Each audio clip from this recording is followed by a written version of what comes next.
afternoon, ladies and gentlemen. Welcome to another exciting Propagandacast with me, your host, ImperialDane, Master of Propaganda, Hero of Reich, Defender of the Fatherland, here to deliver on shows and yeah. Well, that went wrong, but here to deliver on shows and another glorious Propagandacast with me, your host. So, a 1 versus 1 on Kholodny Ferma, or Kholodny, or whatever, Ferma. Again, yes, currently again things are a bit short. Of course, we have to work with what we have, not what we wish we have. Always a good rule of thumb to apply to your other dealings here in life. We shall be watching ZanySpearmint taking on the fight for the 3rd Guards Mechanized Corps. Already starting out with some engineers. Conscripts are on the way. If I can spot them, there we go. The mighty conscript opposing them shall be ImperialDane, making another feature that is me. Again, replay's a bit short, but nonetheless should be a pretty exciting fight. I would not even think about casting a match for me if it didn't actually have some reason for doing so. But Grenadiers starting out here again, there are different ways. You can start with the Wehrmacht here, or Wehrmacht, whatever you like to call them. Previous match, of course, we saw a lot of pioneers. You should then head up to the 2nd tier. Personally, I prefer a 1 pioneer start, then getting a few grenadier squads, then an MG, then a grenadier squad. It's a sort of a follow-up to the Wehrmacht style I used to play in the first game. Short of the bike or Schwimmwagen, more or less. Though, of course, you can also then modify it. We could say, for example, a mortar after the 3rd Grenadier Squad, perhaps another MG or a sniper. There's definitely some opportunities right there. But as always, I usually say don't focus so much on build order, focus more on what sort of force you actually have, how much infantry, and ultimately, I would also suggest at one stage you always have a minimum of 3 squads of infantry, preferably 4. And of course, if you get any more beyond that, that's pretty much up to yourself. But conscripts taking up, pushing the center. In fact, note here, ZanySpearmint is actually focusing pretty aggressively on the south. How on earth did I even get to that? But south, 2 Grenadier squads pushing in against the conscripts, forcing them away. In fact, the north is so far untouched by him, which actually initially confused me a bit, because usually you'll also see the Soviets focusing on the north due to having a bit of fuel, but also 2 of the victory points. But ZanySpearmint decided against that, and that actually threw me a bit off track. And there we go, though he immediately then proceeds to shift his 2 conscript squads towards that, whereas I'm actually sort of stopping up with some of my grenadiers and sending others towards the south. So that's actually going to be a bit of a gamble that's going to likely work off for him. At the same time, he's got the southern fuel. He's pushing up with his combat engineers there, nicely detailed. 3rd squad of conscripts out for ZanySpearmint and the 3rd Guards Mechanized Corps. Grenadiers holding up the center here, waiting for something to take up the position. Got an MG42 moving in there and another Grenadier squad, and there we go. Conscripts immediately taking up position inside the house. Conscripts also taking up position here. Pioneers waking up there. I immediately realize he's going for the northern fuel point by now, so I'm trying to shift in my Grenadiers, so at the same time also trying to push for the southern one. So that's actually going to get a bit messy for me, as I'm going to be then spreading out my Grenadiers too much. And there we go, 1 goes down before he makes it into that old house. Conscripts taking up position outside, pushing in with some pioneers to pressure from the north, sending in an MG42 to hold up the center. Grenadier squad's going to move in from the south. Bit of aggression here. Conscripts pulling back. Pioneers moving in from the north. Grenadiers push away in the south, although we do see another conscript called out for ZanySpearmint. We're seeing 4 squads of conscripts so far. No Molotovs, no anti-tank grenades, and the only reason I'm actually a bit worried about having troops in this house, because 1 Molotov can make that a very unpleasant experience. But there we go. Conscripts are coming under fire from several sides, though these pioneers may need to be pushed away. MG42 continues to basically ensure that conscripts can't leave the house and move up there. Pioneers retreating, Grenadiers continuing to pressure down there. Conscripts and Grenadiers fighting in the south, and there we go. The conscripts actually managed to get 1 of the Grenadiers, and they continue to push in. And we do see the conscripts moving away into north here. Grenadiers moving into support. Houses overall seem a bit more infantry helpful than in the first game, so that's always nice. And there we go, pushing in towards the victory point in north, while I'm trying to regain the fuel, of course. It's very some heavy fighting going on in the fuel. ZanySpearmint wants it, I want it. Question is who gets it, and so far he's definitely having some luck in getting it and keeping away from me. Grenadiers fighting here versus some conscripts. And there we go, a rifle grenade. Decent range, though they won't not necessarily always do a lot of damage. There's certainly some discussion on whether it might need a bit of more damage, but overall, if you know how to use it, the rifle grenades can still do quite a bit of damage. At the right time, conscripts moving in, and it looks like, oh, they make a rush for the house, hoorah, and they make a run for the door. Forcing my Grenadiers into cover, flanking his down south here. MG42 going to get flanked. A nice conscript squad was able to push up there. Troops are reinforcing. We are seeing the light mechanized company going up. Again, technically Panzer would fit better. Conscripts holding up the Grenadiers constantly. MG being pushed away. Another conscript squad taking up position in the house, creating another blocking position. The bastards. And the conscripts also leave the premises of that church, pushing in towards the center. And we are seeing the combat engineers now being equipped with flamethrowers. Pioneers coming up here, being upgraded with flamethrowers to try and burn out the Bolsheviks from that farmhouse. And there we go, flamethrowers ready, although already taking quite a bit of damage from all the conscripts. And there we go, heavy losses. And dear, looks like one of the flamethrowers got cleared out. And in fact, you can lose a flamethrower now in the game. They're a bit more like an equipable weapon, like the MG, for example, or the light MGs in Company of Heroes 1. So, fun little fact there. You actually have to be a bit careful with them in that sense as well, since you can risk handing over a flamethrower to your opponent if you're none too careful. But getting a squad of Panzer Grenadiers rushing in right away. MG42 holding up the northern part. North so far still belonging to the Wehrmacht. Ost here. And we are also noting here that he's actually building up a special rifle command, giving him access to elite infantry depending on doctrine. It could be, for example, penal troops, it could be guards, it could be shock troops, all fulfilling different roles, all having different abilities. But in this case, he's actually going for the scout sniper squad. In this case, a pair of fine Russian ladies.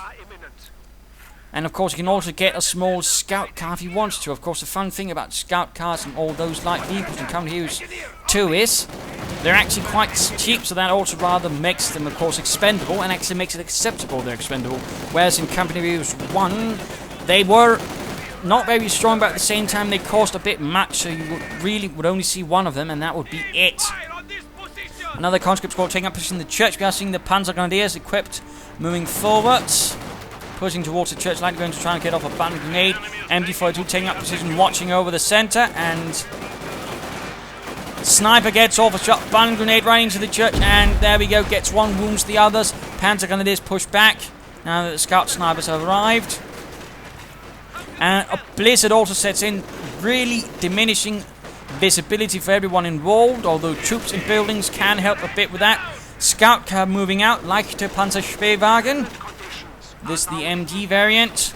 Fuel point up in the north, falling again. Grenadiers not too good. Panzer Grenadiers also need to pull back, and there we go. Snipers continue to pluck away.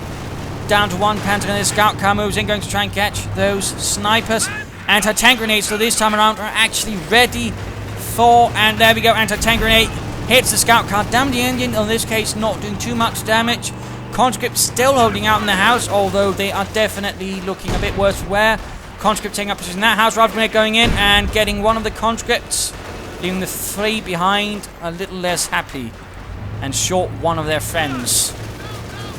Conscripts pushing in. MG might take up covering position there, protecting the scout car. Would be a shame to lose it. And there we go. We do see that ZanySpearmint and his conscripts have been pushed away from the center, and looks like already we are seeing ZanySpearmint building the Tankovi Battalion Command within 8 minutes. Again, aggressive Soviet play can mean you can much quicker get Soviet tanks, and again, that's also a bit part of the reason of how the Soviets are structured. They don't have as much teching to do as the Germans. They don't need to build upgrades. They just need to build one building that is one tier, then the access to the second tier, which can get them tank, which of course also why they don't exactly have a lot of heavy tanks available right away, because again otherwise they could in fact rush for that without much problems. In fact, most of their heavy armor comes from doctrines. In fact, he's gone for shock rifle frontline, which gives him shock troops from the special rifle command, and later on allows him to function with the KV-8 flamethrower tank and an IS-2. It's a bit of things there to sort of try and keep in mind. Of course, there might also be a KB1 later, but so far it has not appeared in the beta. There would be fun track to see it for Doctrine. Scout car here, waiting some pioneers to put the pieces together. We do see here that the Tankovi Battalion Command is ready. And in fact, he only needs a bit more fuel, and he could get himself a T-34-76. And I'm actually in a pretty poor condition, since I still don't have a pack or anything. Only I got is Panzerfaust. Panzer is fighting up here in the north, trying to hunt down the snipers, and instead the conscript simply proved too much of a barrier. Mortar also up for me, rather trying to of course deal with all the conscripts and the sniper, though in this case it's not quite working out. And I could definitely perhaps also benefit from upgrading these some of my grenadiers with an MG, but I've been a bit worried about a scout car assault, in which case you usually want to save the munitions for the Panzerfaust to put a stop to that Lend-Lease vehicle. And the Soviets were in fact very reliant on the Americans for transport, since they could not produce enough trucks and they had absolutely nothing in terms of half-tracks. At least not armoured ones, so in that sense they were rather reliant. More sniper fire. Grenadiers taking losses, nasty attrition going in there from the scout sniper squad. Conscripts pushing on everywhere. Pushed back the 371st Infantrie Division. Actually, I didn't mention what division that was. Again, a bit of fun I have, for those that don't know. Basically, giving some sort of divisional or core unit to the forces, so it adds a bit more of history, a bit more fun, a bit more of a story. There we go, our rifle grenade gets the conscripts, and also note, veterancy can also be gained by taking damage here. It sort of helps with some things, I suppose. In this case, the conscripts also reach veterancy 2, become more accurate. Scout car pushing up. And there we go, at the same time, a T-34-76 is out. Conscript's going to get hunted down there by the scout car. Bit of damage being inflicted. At the same time, support armor corps going up, core. And there we go, the scout car takes a direct hit from the T-34 just as it gains veterans 1. Oh dear. And there we go, in fact, the crew gets killed, but the scout car is still there, so in fact, he could actually grab it and use it for himself, and I don't know it, because I sent in a scout car on its own. And I was absolutely not prepared for this. And again, that's also how, in some senses, the abandoned system also sort of works again. It's there to sort of, put some extra risk to sending a vehicle in behind enemy lines, because you might then risk handing it over to your opponent. Plus, of course, it's just jolly good fun. But having up a fortified position here in the center, pack quickly on the way. Very quickly on the way. And we do see some Pioneers sneak up on the west flank. Panzer Grenadiers and Grenadiers moving in. Oof. Nice mortar hit right there. And we do see an accompanying squad going down there for ZanySpearmint. And interestingly enough, right here, he makes one mistake. You might ask yourself, what mistake is ZanySpearmint making? He's not pursuing. He's got a tank. He had it pretty early on, but he was not pushing the advantage. In fact, he stopped up and did not push further with it. He tried not to inflict further damage upon me. And in fact, that's a pretty huge mistake when you're going for something like a tank that early on. I mean, he could have, been moving about, harassing me with it, but instead, again, he just lets that tank stand for several moments, and in fact, so kindly allows me to get a pack to perhaps help against it. So definitely, bit of a mistake right there. Panzer is pushing up here, and there we go. We see the first shock trooper squad out there, the Sturmovie, out from ZanySpearmint, and quickly with the submachine guns right in on their already tough demeanors with the body armor right there, and Bun Grenade goes off, killing a few conscripts. T-34, they're moving about, but now, of course, there is a pack ready to stop it. But again, push on, pursue. That was rather how the Soviets operated, also how the Germans operated. How those that operate with the tanks were basically 1944 and likely British, that is, Oh, right, we've advanced. Good. Let's have some tea. And then, what's that? That's Germans. They're moving. That's not fair. That's not cricket. I mean, yes, pursue, push, always push the advantage if you see one. That's really also what sort of stands out between a good commander and a great commander. A good commander makes some good moves. A great commander then tries to push his luck further. I mean, of course, the great commander will also likely encounter more problems often, but at the same time, he can also really do some good damage and perhaps end the game much more quickly. More rifle grenades, and again, note the range of them. Again, they don't always kill, but when they do, that can definitely make a difference. Veteran 2 on the Grenadiers, Veterans 1 on the Panzer Grenadiers, giving the marked target. Still no MGs. But again, I've also been expending an awful lot of munitions on rifle grenades, and again, perhaps I shouldn't, and perhaps again, going for the MGs. There we go, the T-34 moving in towards the north. Assault support doctrine has been chosen for me, giving access to the Opel Blitz. Artillery field officer. Strafing on from the Stuka. Tiger tank and a fragmentation bomb. I also have the Festung support, which I've already shown in my previous replay, and also the... what was the other one? Jaeger infantry, which also has some fun stuff. With the infantry, really gives you some fun abilities. And there we go, Panzer Grenadiers and shock troopers encountering each other. Veteran D2 for the Panzer is making them tougher, but there we go, nonetheless. They are outgunned by the shock troopers. Now we got another bundle grenade, and one shock trooper goes down. And again, I feel that ZanySpearmint could be pushing a lot more with the T-34, just note how little it does. But there we go, Sturmgeschütz Ausführung G, moving forwards. Though mind you, it was sort of how they made the models, you know, letters, but thing is, with the Stug G, it's not quite descriptive, as there are a lot of, how should one put it, sub-variants of the Stug. There was including one with a coaxial machine gun, one with a remotely controlled machine gun on top, and other variants, so Ausführung G, perhaps not quite as descriptive as it could be. But there we go, lots of fire being directed against the conscripts in the house. Pack, Stug, mortar firing away, and there we go, scout car made good again. Now crewed by brave Bolsheviks. Although there we go, the pack is quick to turn about. Already one direct hit on the scout car, another hit destroying the engine. Conscripts following up though, and scout car goes down. T-34 slowly advances in north, but again, very slow advance. ZanySpearmint all of a sudden taking it very more cautiously, but at the same time he's also giving me time to react, to build up a force to counter with. And of course now I do have the Sturmgeschütz, and that's definitely going to put a stop to a T-34, and of course he flanks it. Also, really like the whitewash camo on the German Panzers. It really looks great. It really looks, you know, proper in a sense. But a few Grenadiers moving southwards, Veteran G2, making them a bit harder to kill. Pulling back towards the fire pit here for a bit of warmth. And otherwise basically building up resources and time. Getting ready to actually attack my opponent. Building up a small assault party, and there we go. The time has come by the looks of it. Well, not really. But he's advancing. Basically also trying to figure out if he still has the T-34 there. I don't want to risk rushing up my Stug only to find he's actually moving about with the T-34 down there, causing damage. So always a bit of reconnaissance always pays off. But in this case, it looks to be the case. Now I just need to gather up the troops and push the assault. There we go.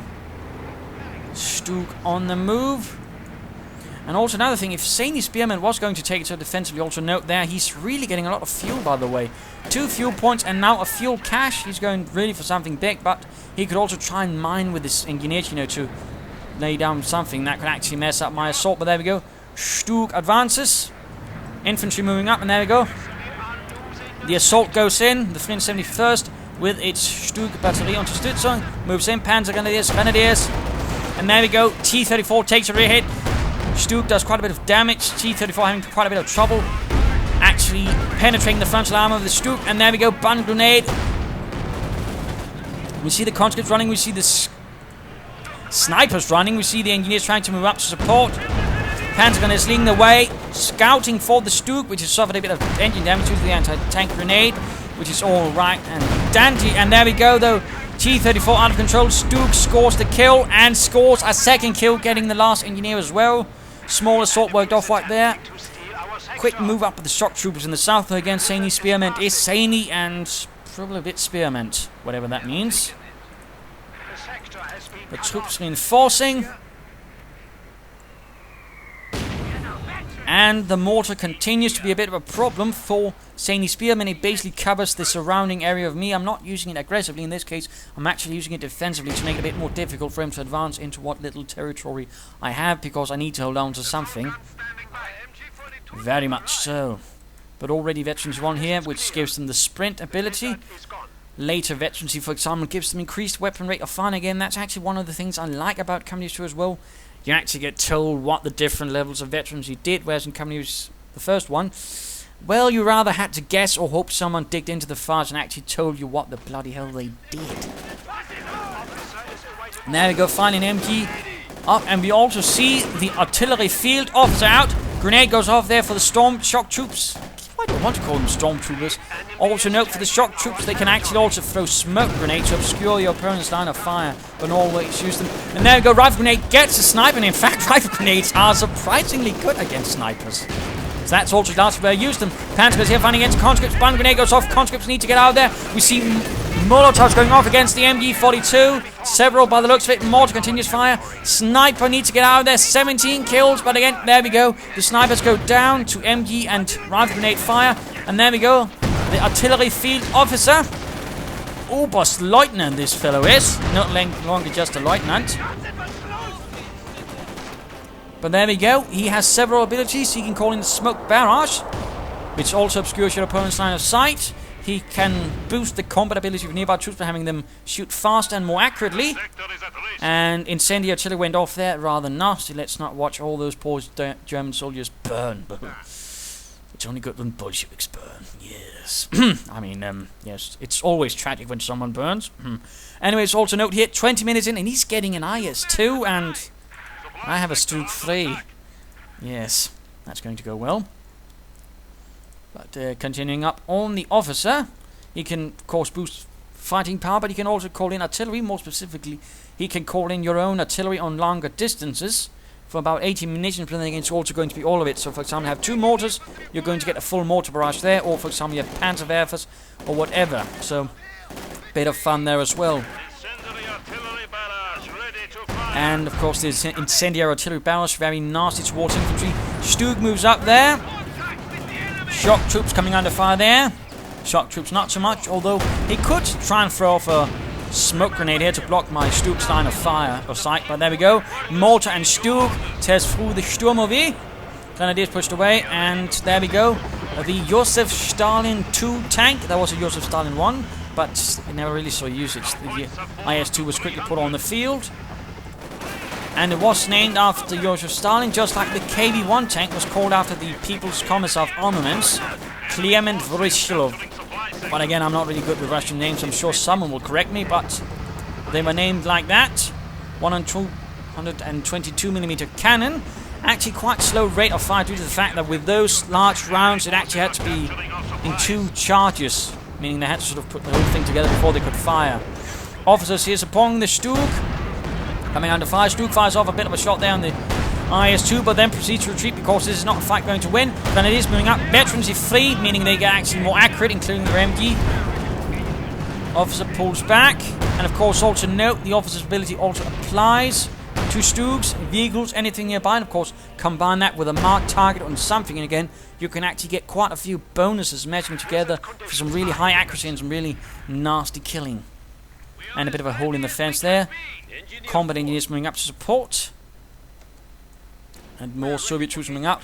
More conscripts on the way. And he's actually got quite a bit of fuel. I mean, technically, he could cancel it, in fact, and get, say, another T-34 if he wanted. But no, he's getting another shock trooper squad. I'm slowly making some progress, but currently not so much as I'd like. And I'm still starving on fuel, whereas he's having considerably more, even after getting an IS-2.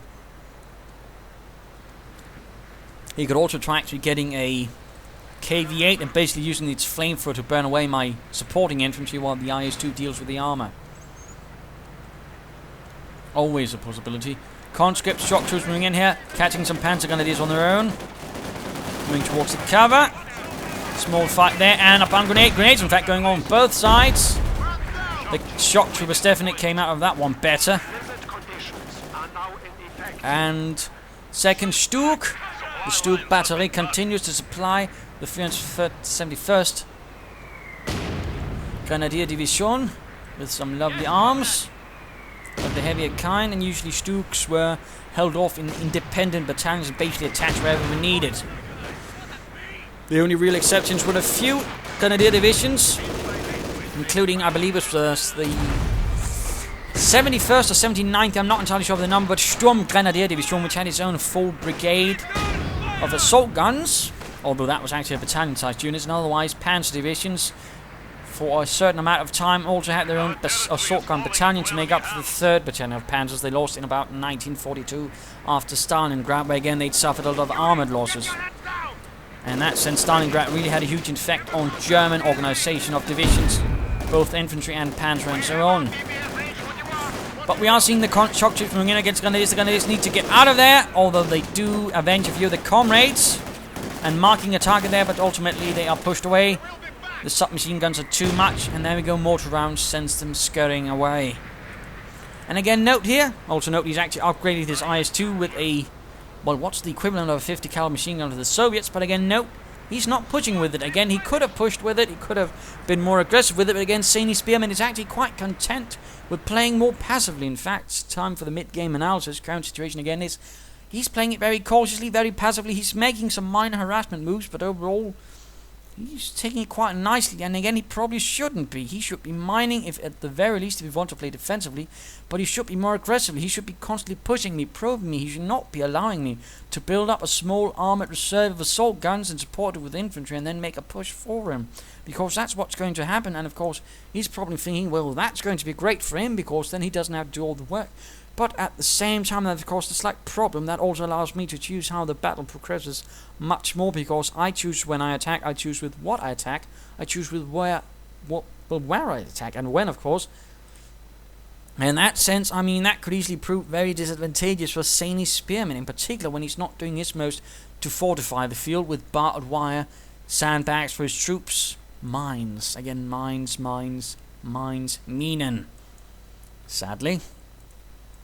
So again, in that sense, he needs to be careful. On the other hand, of course, I need to start to get moving. I really need to get back some fuel. I need to get the victory points, and I need to do some damage.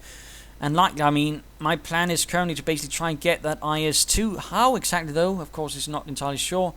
Try and find out where it is. Then I'm pushing in the assault guns and going for his throat. So then, but that's largely it. Returning to the fight. I could, of course, also try and tech for the 4th tier, but that's going to be expending a lot of resources towards that. And I'm not entirely sure I can afford that, in particular in terms of fuel, because again, I have little. And in that sense, the Stug is the slightly cheaper choice. But there we go again, Grenadiers leading the way. Stug's moving out.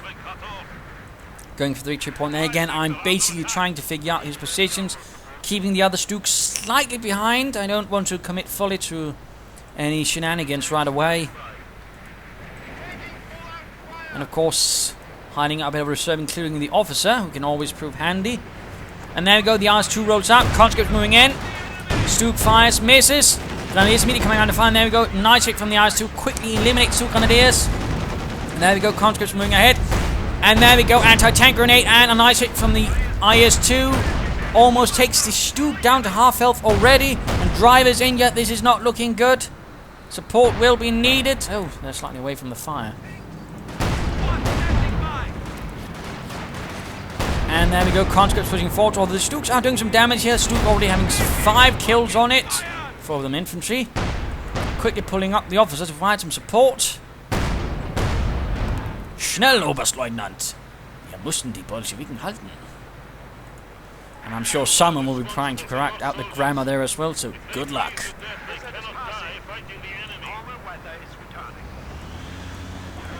Conscripts here freezing to death. Never good, never good. And I'm sure Ivan in particular agrees that he's the one likely to first drop off, as he did not quite get his woolly underpants on that morning. But there we go, building up the reserve, creating another assault party, or the first repairing that Stug. But again, officer, Grenadiers, perhaps some Panzer Grenadiers, for a bit of that extra added effect. There we go, conscripts immediately moving in, coming under fire. And again, another rifle grenade, making that much more easy targets. Stugs providing constant bombardment. While the Grenadiers move up, the officer could also again try and use his ability, or the Grenadiers for that matter, could try and mark the targets, making it easier for the Stugs to hit. Shock troops moving up in the south, Grenadiers doing their best to hold off. Another grenade right there. And 2 Grenadiers down, Panzer Grenadiers push forward instead, sent in from some nearby Panzer Grenadier Division most likely.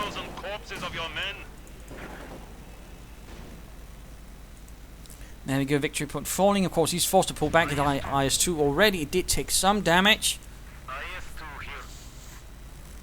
Lots of engineers on the job. And again, he could try and consider, supporting it, but instead he's actually getting a mortar. And I really think he might want to consider adding in some more armor, perhaps just a T-34, just for the added ability to flank about quickly. But again, he seems to have other things in mind, getting that 82mm mortar versus the Germans, well, Just 8 E.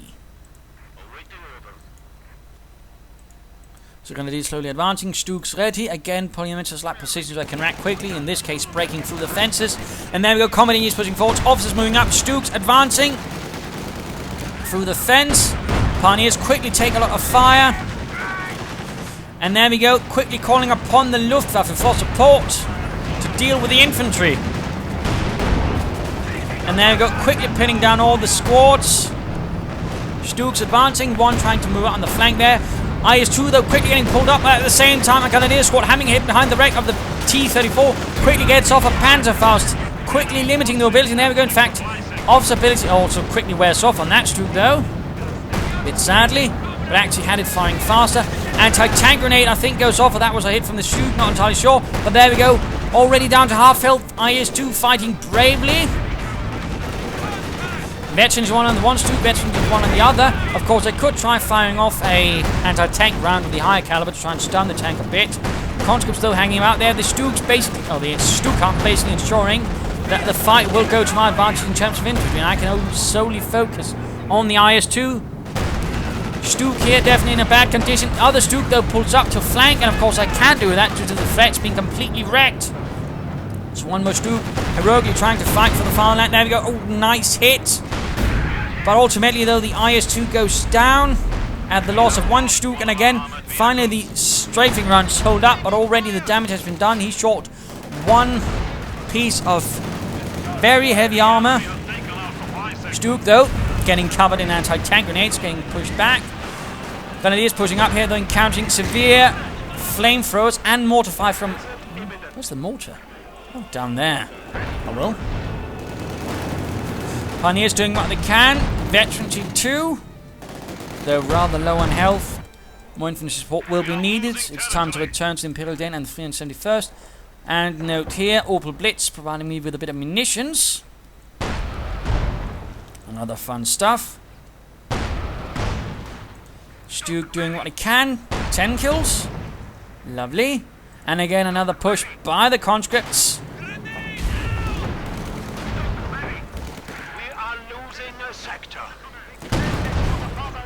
Fighting in the center, mortar rounds going against the MG42. Smaller harassment going on here. Panzer Grenadiers and shock troopers exchanging territory. Pioneer squad went down, leaving the Stook on its own. If only he could muster something to flank the Stook or just wreck it. And Veterans 1 on the MG42 crew. Panzers might like to try and go for the mortar. And sending in what I can here in the north. Officer included, and there we go again, boosting their combat ability to try and get the communists. Oh, in this case against shock troopers, it might be less go. And there we go, two Grenadiers immediately go down at the same time, but ultimately seems they convince the shock troops that they are more imposing, and the Stook just blasts away. In this case, not quite having a lot of luck with the Veterans 3 conscripts in cover. Panzer Grenadiers and shock troopers fighting. The Panzer Grenadiers don't go down to one man. Heinz runs. Will Heinz make it back to safety and to slightly warmer territories? Grenadiers pushing up here, taking up positions, partly to actually ensure that I have some sort of advanced warning if someone tries to go for the Stook with some big armor.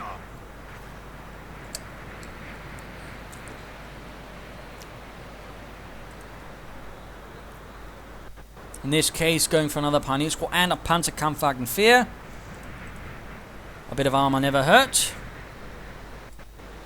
A bit of armor never hurt.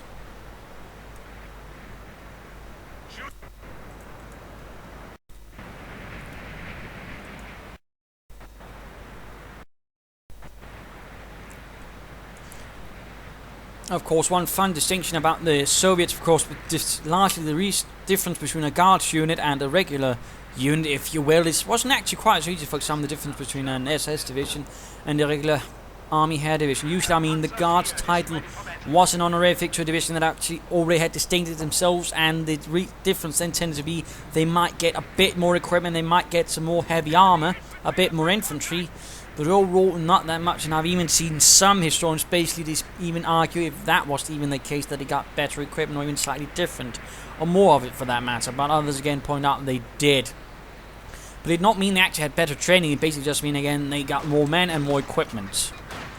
Basically. And even of course with the same thing with the Waffen-SS, it didn't always mean they were elite troops. In fact, a lot of the later Waffen-SS divisions were pretty much crap. Just lots of crap infantry. And there we go, conscripting the way. We see a second IS-2 on the way here. A second Joseph Stalin tank grenadiers getting pushed back, doing their best. And the Stuk here providing fire support from quite a bit away. If only the officer was here to lead, but he's actually been pushed back. Grenadiers holding up here behind the T-34, while the conscripts hold up behind the IS-2. Panzerkampfwagen 4 moving up, might get a bit outmaneuvered there by the IS-2 that is on the way. Another strafing run prepared. We do see a blizzard going on, so that's alright enough. Soviet infantry though continues. He could try and get off a smoke grenade here to actually block the line of fire on my Panzer 4. Instead he leaves the troops in the open, and there we go. Immediately as soon as the blizzard wears off, I immediately call in some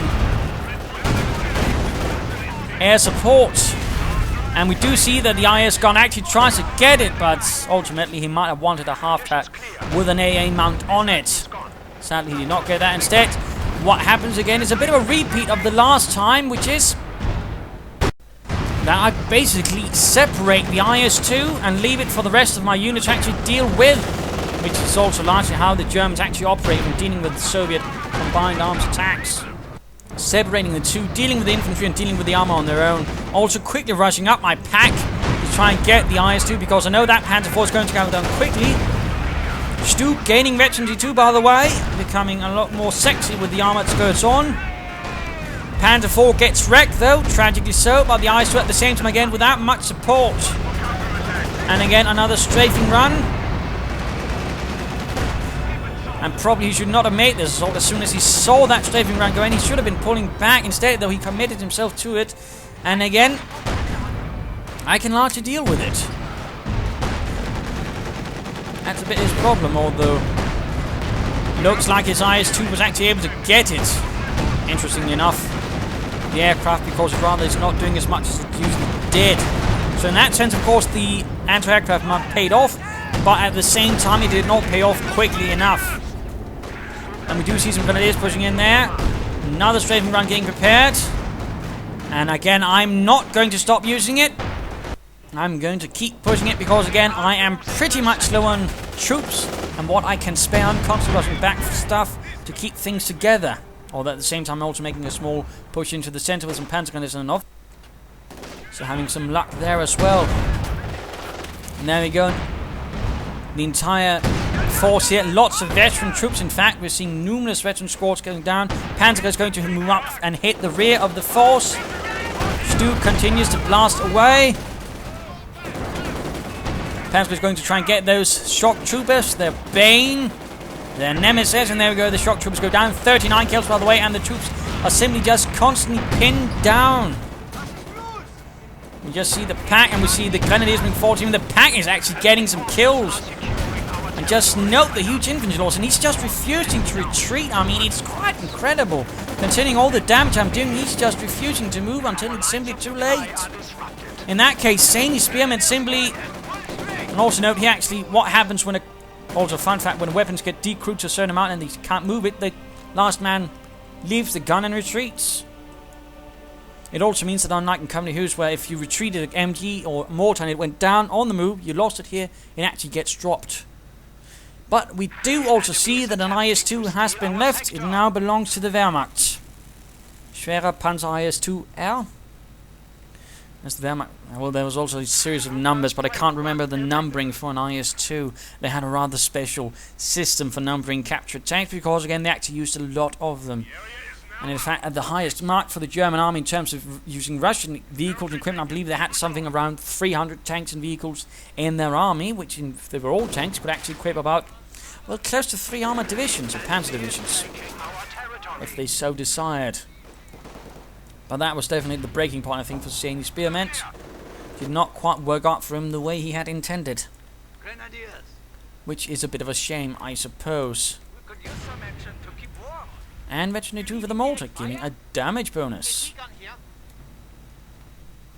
slowly advancing in the north.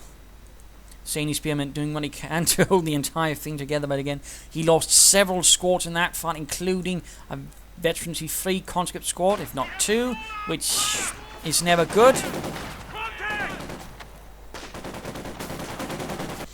And he also lost a mortar, which is not really useful either. But there we go, Officer and Panzer Grenadiers once more teaming up again, increasing their fighting power, making the Panzer Grenadiers a bit more fun. Button grenade goes off, but falls short. And we do see the Panzer Grenadiers actually taking heavy losses to the conscripts and the shock troops, despite the best exhortations of the Oberstleutnant. And we do see ZanySpearmint making a nice push towards the north. Grenadiers doing what they can, and we do see another Panzerkampfwagen moving in to support. While the IS-2 continues to be repaired. Stuke doing what he can, but in this case actually ends up hitting the IS-2 instead several times. Less good shooting going on there, Hermann. But there we go, Panzerkampfwagen 4 to the rescue. And another strafing run, because I'm quite intent on keeping my IS-2 ready for combat. Pioneers catch on fire. Looking less good there for the Soviet 3rd Guards Armored Corps. So that was also another distinction the Soviets worked with. They had tank corps and they had mechanized corps. The difference was usually about in how much infantry they had. The mechanized corps was a much more combined arms effort with more infantry, more artillery, more everything. A tank corps on the other hand had more tanks, but not actually an awful lot, and less infantry and less of everything else, so there were actually sort of two different distinctions right there. Conscripts and shock troops moving about, officers and grenadiers moving up the other way, and the Panzer Grenadiers with 46 kills. Definitely some Iron Crosses waiting there for someone. And back to ZanySpearmint, his troops taking a few losses right there. The Stuka continuing to prove its worth, and he's still not getting anything that could actually attempt to shoot it down. In fact, he's now getting assist 3, but he probably could actually try and go for another IS-2. Still, he's holding on to most of the map, although he's definitely having a much harder time now of holding it after those failed assaults and defenses in the north. Putting in the shock troops straight into everything seems a less good idea. And yeah, that was the death of those shock troops.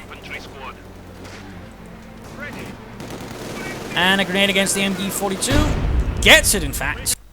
Nasty stuff right there.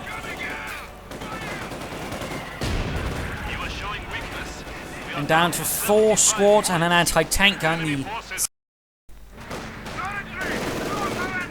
And a quick MG crew inside there with a lighter MG, though still quite devastating.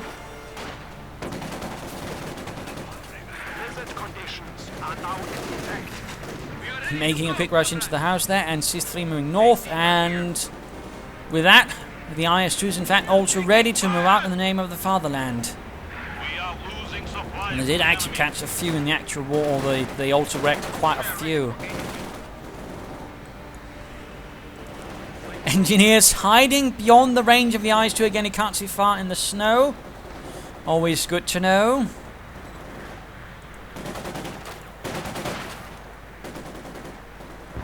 Looks like he might be going for the 3rd IS-2. But there we go, actually moving straight into the line of fire. And there we go. Also, the heavy machine gun has been mounted now. And there we go. CIS-3 actually gets off a nice hit on the IS-2. Panzers continue to hold up the south. And clearly, ZanySpearmint is hoping on the might of the Joseph Stalin tank to see him through, because he seems to think that his infantry has failed him. Ooh, nice hit from the shock troops right there. Gaining... Oh! Never mind. Never mind. That was just a veterans of 3 shock troop squad that blew into bits. Oh, one has to love the explosions. And the well-placed grenade. And the field officer pulling up to support the armoured advance.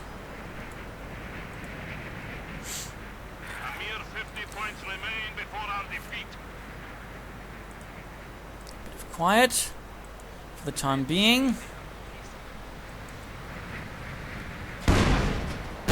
And there we go, again the CIS-3 alongside the Su-76 can also function as artillery. course, is also quite a handy ability if you know how to use it. But there we go, the IS-2 advances. There was also an IS-3, but it did not actually see service in the war, unlike what some people like to think. But the IS-2 Panzer IV moving up on the other side and just tearing through the CIS crew. And there we go, very much dead. And the last man makes run for it.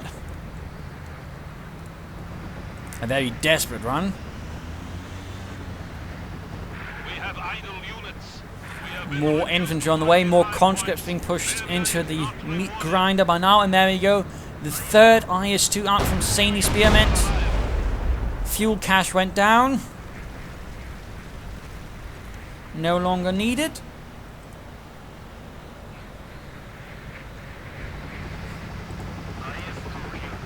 And there we go, IS-2 rolling out. And quick shot grip, of course, with that heavy machine gun, as it can do quite some nasty work through infantry. Also, fun little fact note here, on the rear of the heavy tanks turret there's actually a machine gun. That was an interesting feature of Soviet heavy tanks. Also some tanks, I think, of the medium kind, but they actually added machine guns to the rear of the turret. So, fun little fact there, and there we go. In fact, he ran out of time, ran out of victory points. He had actually fought quite well again, but the problem was he seemed to, basically figure, I've got most of the map. I don't have to do anything anymore. Let him come to me, and, well, he obviously didn't quite succeed so well when I came to him. Because then again, I chose how the fight was to progress, and I did so alright. In particular in combination with the Stukas, which rather meant again that his infantry could not support his tanks again. Rather sensible bit of tactics right there again. Separate the tanks from the armour.